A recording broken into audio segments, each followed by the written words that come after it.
तो ये hard state होगी। उस हार्ड स्टेट के अंदर सिक्योरिटी होगी, स्टेबिलिटी होगी, उसके अंदर ग्रीवांसेस नहीं होंगी। So that is a question mark. And the second is the obligations versus rights. What does that mean? That means कि क्या हम अपने हकूक की बात करने से पहले अपने फराइज से आगाह हैं? We are all taking up grievances. उन ग्रीवांसेस के पीछे कहीं पे नारे लगाए जा रहे हैं, कहीं पे आंस भी इकट्ठे किए उठाए जा रहे हैं। And they are all based on हकूक। ये मेरा हक है, ये मेरा हक है, ये मेरा हक है। We can discern these rights also and the genuineness of these grievances बिल्कुल ठीक भी होंगी। लेकिन ये जो हकूक हैं, इसके पीछे, इसके पहले, इसके पीछे भी नहीं, इससे पहले हमारी कुछ ऑब्लिगेशंस हैं। Let me try to put the context in it constitutionally. Article 5 of the constitution, what does it say? It comes before the article 8 and beyond, जहां आपके फंडामेंटल राइट्स की बात होती है। It reads loyalty to the state and obedience to constitution and law. It says loyalty to the state is the basic duty of every citizen, full stop. Absolute clear. It states, the part 2 states, obedience to the constitution and law is the inviolable obligation of every citizen wherever he may be. तो आइन आपका वाज़ेह है कि हमारी सबकी बुनियादी कुछ duties हैं, कुछ जिम्मेदारियां हैं, और वो क्या है कि we need to be loyal to the state. If we are loyal to the state, we are obedient to the constitution and law, and it is given in the constitution, तो then you can talk about your rights. ये जो paradox है, इस paradox में हमें सबसे पहले अपनी ऑब्लिगेशंस की बात करनी पड़ी। फील्ड मार्शल सईद आसिम मुनीर ने चंद दिन पहले इसकी निशानदेही करते हुए नेशनल वर्कशॉप बलोचिस्तान में बड़े वाज़े अंदाज में बात की कि yes we talk about rights movement, why don't we talk about the obligations movement? There has to be a movement for the obligation of every citizen, every institution. And what are these obligations? They are very clear, they are very simple. क्या ये obligation नहीं है हर शहरी की कि हमारी पहली, अव्वलीन और आखिरी आइडेंटिटी पाकिस्तानी हो? This is a very clear, very understandable obligation. ना कि हम तरजीह दें अपनी हसबियत को, अपनी फकीयत को, अपनी नस्लियत को, अपनी पंजाबियत को, पख्तूनियत को, बलोचियत को, कश्मीरियत को, सिंधियत को। Because our identity, it's we are citizen of this state. So our first identity and the last identity and the foremost identity is being Pakistani. It's our obligation that we must acknowledge the fundamental position, the central position of the state of Pakistan in our lives. क्योंकि रियासत है तो सियासत है, रियासत है तो जान है, रियासत है तो नाम है। ये बड़ी बुनियादी ऑब्लिगेशंस है।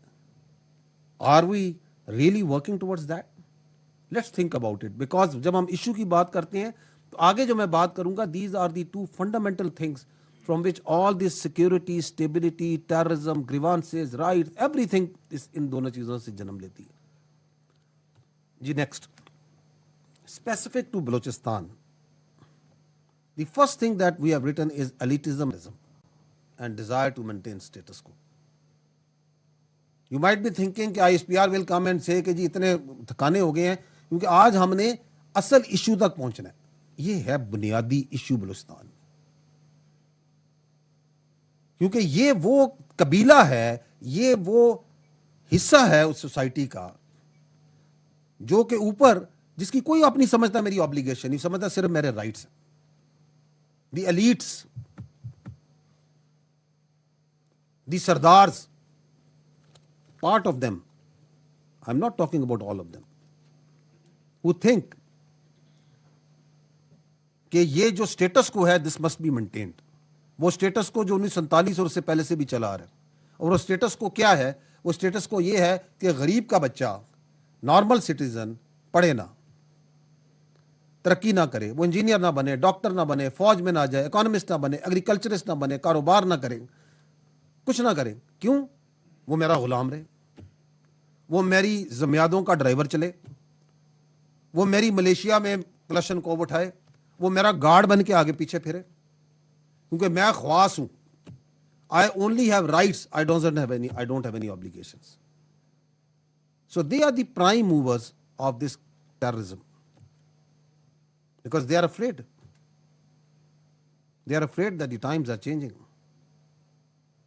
And the more afraid they are, the more anxious they get, the more kinetic they get. The second issue is the desire for appeasement. इसी से जुड़ा हुआ है कि हम दहशतगर्दी करवाएंगे, हम दहशतगर्दी के बारे में बात करेंगे, हम ये कहेंगे कि बलूचिस्तान तो हाथ से निकल रहा है, क्या हो रहा है, आए हमसे बात करें,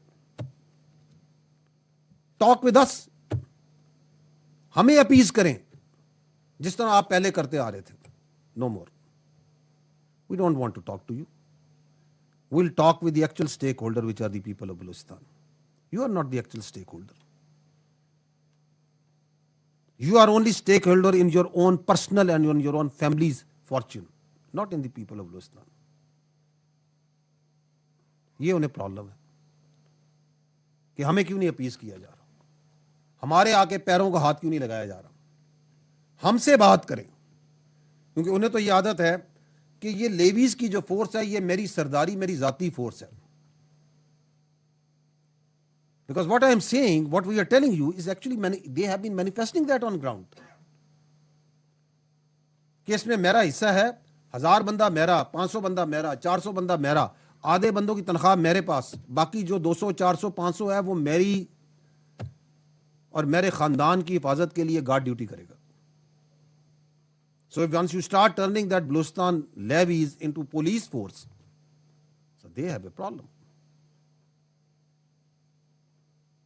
They have a big problem. उनको तो आदत है कि ये कारोबार के नाम पे, सो कॉल्ड ट्रेड के नाम पे हमने स्मगलिंग करनी है, हमने नार्को लानी है, हमने डीजल लाना है, हमने उसको 6 गुना 7 गुना कीमत पे बेचना है। एंड अगर तुम ये रोकोगे तो मैं फिर दहशतगर्दी कराऊंगा, उसको फरोग दूंगा और फिर ये नारे मारूंगा कि तुम्हारे हालात तुम्हारे काबू में नहीं है, बलूचिस्तान तो हाथ से निकल रहा है जी, बलूचिस्तान में ये हो गया वो हो गया। मुझसे बात करो, खोलो मेरे परमिट, मेरी भर्तियां खोलो, ये जो 1000 अरब से ज्यादा बजट मिलता है इसमें से मुझे हिस्सा दो।